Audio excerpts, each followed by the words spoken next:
What is up, guys? It is your boy, Phoenix Brenton here, and today's video we are going to be talking about the Dallas Cowboys. Not a team I would particularly want to talk about at all, but we're here. You know, we're always here. I always have to, well, I have to talk about every team after all, so, I'm always here to do that.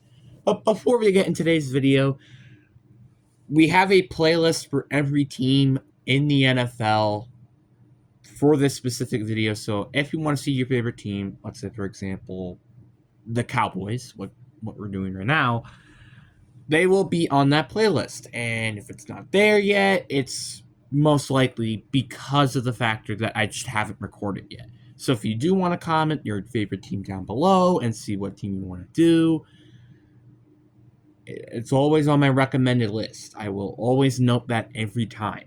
And also like and subscribe. We're on the road to getting 600 subscribers. But anyway, enough said. Let's get into the video. And Dallas is one of the worst teams in the league. I'm not gonna lie. This is one of the worst teams in the league, and I don't understand when people say this team can make it to the playoffs. I just don't. Like, in my opinion, they're almost one of the worst teams in the NFC East, which is saying something. Because guess what? They have been probably the best team in the NFC East for probably the most of its franchise. And now it looked like they might be one of the worst. And I think this even explains more than itself. The highest paid free agent that they went and signed was Miles Sanders, I think. I think Miles Sanders is the most. Oh, wait, no, it was Dante Fowler. Never mind. But according to, like, big list names, Kenneth Murray was the biggest. And then it was Miles Sanders. Those were terms of the earliest moves. My bad. I think. I don't know. I could be wrong. But the Cowboys, they are just not a good team. And they've lost a lot of good players, too, during the off. Well, they didn't lose a ton, but they did lose a couple of players. Like, for example, DeMarcus Lawrence and Brandon Cooks. Now, obviously, they didn't replace him with George Pickens, which is probably a better player, to be honest. But it's still unbelievable to me that you end up losing DeMarcus Lawrence. Like, is it just me, or is it just weird to see DeMarcus Lawrence not on the Dallas Cowboys? Very bizarre. And same thing with Zach Martin, because I think he retired this year, didn't he? Did he retire? Yeah, he retired this year, which is also extremely weird to think about. But you have lost a lot of big, significant players. Now, is this team still garbage? No. This team still has plenty of talent, like Micah Parsons, Dak Prescott, CeeDee Lamb, George Pickens, who they just acquired, Tyler Booker, Tyler Smith. Like, they still have a lot of good actual players on their team, and Deron Bland and Trayvon Diggs. But I still have a big issue with this team. It's really the depth outside of Micah Parsons, Deron Bland, Trayvon Diggs, Dak Prescott, and CeeDee Lamb. That is my biggest problem.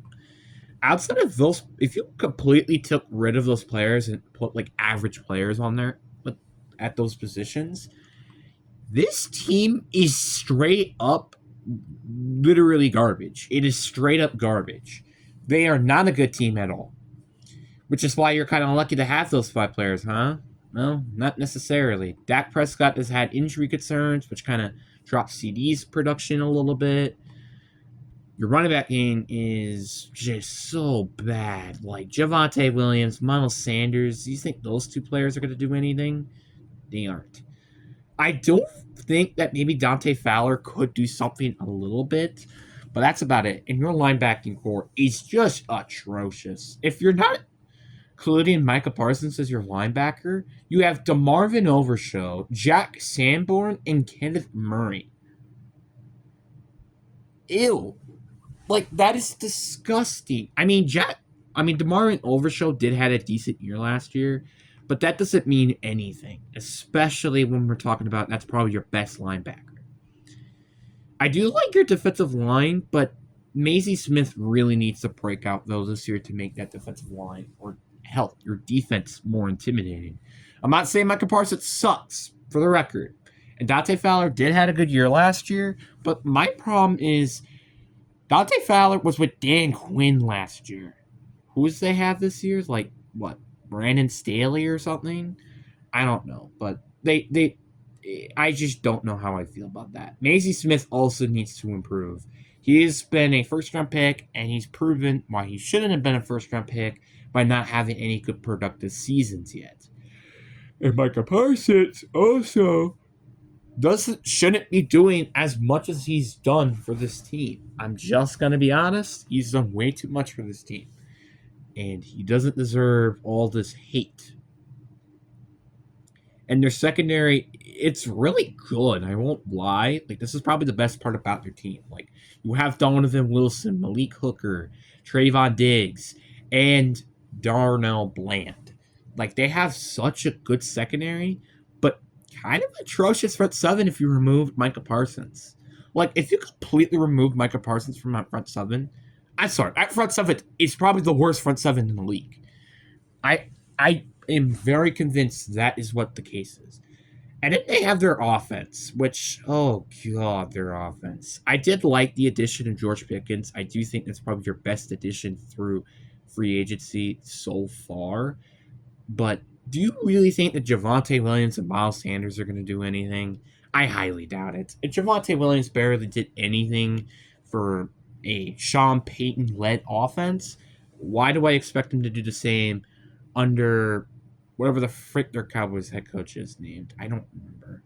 And yeah, oh yeah, let's talk about that. Who is the Cowboys? Let me look it up.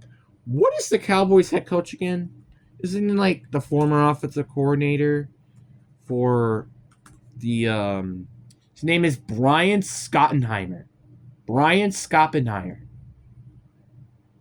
Who is Brian Schottenheimer? Let's look it up. Let's look it up. Who is Brian Schottenheimer? Let's look for his NFL experience. Let's look here. NFL experience. All right.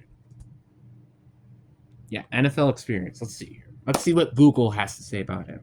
He used to be an offensive coordinator and a consultant, which I don't know what that means. So I'll go look that up right now. Let's see what that means.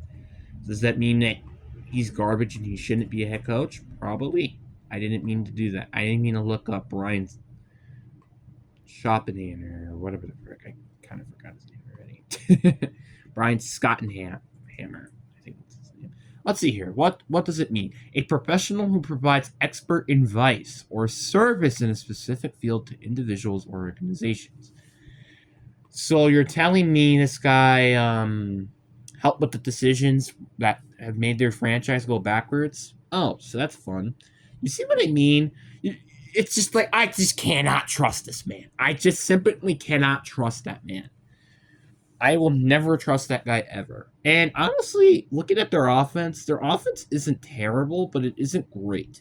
Like, for example, you have a lot of young offensive linemen, which is a little bit of a concern. Like Cooper Beebe, Tyler Booker, Tyler Smith, Tyler Guyton, all those players were drafted this decade. That's kind of concerning, I'm not going to lie. Obviously, I understand, like, some players probably from the 2020 draft class is now, like, 30 years old, but you kind of get what I mean by that. And Jake Ferguson is probably your only decent tight end. Obviously, it makes sense. Jalen Tolbert and George Pickens, I don't know. And, I mean, like, I don't think I hate the receiving depth chart, like with Paris Campbell, Jonathan Mingo, but like I just don't know. This is going to be a really interesting team to watch, but this team is just not a playoff team. It may be good enough to get like 7-8 wins, but I just cannot quite see this team having a huge season. So now let's see, after all that, let's go do the worst case scenarios for the Dallas Cowboys. So, honestly, the worst case scenario that would happen to this team is if we were including injuries, which is Dak Prescott getting hurt in week 1. But we're not going to do that.